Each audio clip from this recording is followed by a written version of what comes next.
നമസ്കാരം. മാങ്കുളം പഞ്ചായത്തിലെ 4-ാം വാർഡ് അംഗം ധന്യ ഗണേശനെ കാണാതാവുകയും പിന്നീട് ദുരൂഹ സാഹചര്യത്തിൽ കണ്ടെത്തിയതും സംബന്ധിച്ച സംഭവത്തിൽ അന്വേഷണം മുറുകുന്നു. ഏപ്രിൽ 22 മുതൽ കാണാതായ ധന്യയെ തിങ്കളാഴ്ചയാണ് 50-ാം മൈലിലെ ഒരു വിജനമായ വീടിന്റെ ശുചിമുറിയിൽ അവശനിലയിൽ കണ്ടെത്തിയത്. ധന്യ നിലവിൽ ആശുപത്രി വിട്ടെങ്കിലും മൊഴികളിലെ വൈരുദ്ധ്യവും സംഭവത്തിലെ അസ്വാഭാവികതയും പോലീസിനെ കുഴപ്പിക്കുകയാണ്. ധന്യയെ കണ്ടെത്തുമ്പോൾ അവരുടെ നാക്കിനടിയിൽ ടിഷ്യൂ പേപ്പർ ചുരുട്ടിക്കെട്ടി വെച്ച നിലയിലായിരുന്നു. സംസാരിക്കാൻ ബുദ്ധിമുട്ട് നേരിട്ട ധന്യ ആദ്യം പരസ്പര വിരുദ്ധമായ കാര്യങ്ങളാണ് പറഞ്ഞിരുന്നത്. ദാഹിച്ചപ്പോൾ വെള്ളം നനച്ച് ടിഷ്യൂ പേപ്പർ നാവിനടിയിൽ വെച്ചതാണെന്നാണ് ധന്യ പോലീസിന് നൽകിയ വിശദീകരണം. എന്നാൽ ഒരു ജനപ്രതിനിധി എന്തിന് ഇത്തരത്തിൽ പ്രവർത്തിച്ചു എന്നത് ഉത്തരമില്ലാത്ത ചോദ്യമായി അവശേഷിക്കുകയാണ്. സംഭവത്തിലെ ഏറ്റവും വലിയ ദുരൂഹത ധന്യയെ കണ്ടെത്തിയ സ്ഥലമാണ്.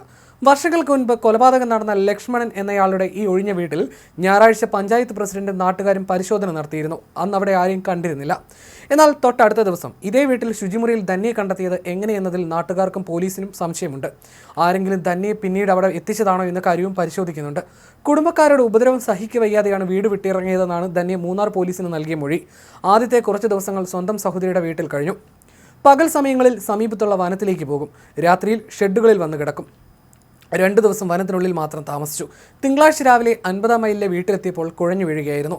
അന്വേഷണത്തിന്റെ ഭാഗമായി ധന്യയുടെ സഹോദരിയുടെ വീട്ടിൽ പരിശോധനയ്ക്ക് എത്തിയപ്പോൾ ബന്ധുക്കൾ പോലീസിനെ തടയാൻ ശ്രമിച്ചത് കേസിൽ കൂടുതൽ സംശയങ്ങൾക്ക് ഇട നൽകുന്നു. ധന്യയുടെ ഫോൺ കോൾ വിശദാംശങ്ങളും പോലീസ് ശേഖരിച്ചു വരികയാണ്. കുടുംബ വഴക്കാണോ അതോ മറ്റാരെങ്കിലും ധന്യയെ സ്വാധീനിച്ചിട്ടുണ്ടോ എന്നും പോലീസ് പരിശോധിക്കുന്നു.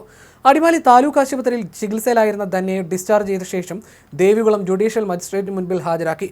നിലവിൽ ദേവികുളത്തെ റെസ്ക്യൂ ഹോമിലേക്ക് ഇവരെ മാറ്റിയിരിക്കുകയാണ്. ഇപ്പോൾ താമസിക്കുന്ന വീട്ടിലേക്ക് പോകാൻ സന്നദ്ധയല്ലെന്നും ഭർത്താവിനൊപ്പം താമസിക്കാൻ തയ്യാറാണെന്നുമാണ് ധന്യ അറിയിച്ചിട്ടുള്ളത്. ഇന്ന് തന്നെ മൂന്നാർ പോലീസ് സ്റ്റേഷനിൽ എത്തിച്ച് ധന്യയ്ക്ക് വിദഗ്ധ കൗൺസിലിംഗ് നൽകാനാണ് അധികൃതരുടെ തീരുമാനം. 9 ദിവസം നീണ്ടുനിന്ന തിരോധാനത്തിനൊടുവിൽ ധന്യയെ കണ്ടെത്തിയെങ്കിലും ഒരു ജനപ്രതിനിധിക്ക് വനത്തിനുള്ളിൽ കഴിയേണ്ടി വന്ന സാഹചര്യവും ആൾതാമസമില്ലാത്ത വീട്ടിൽ കണ്ടെത്തിയ രീതിയും ഇടുക്കിയിൽ വലിയ ചർച്ചകൾക്ക് വഴിവെച്ചിരിക്കുകയാണ്.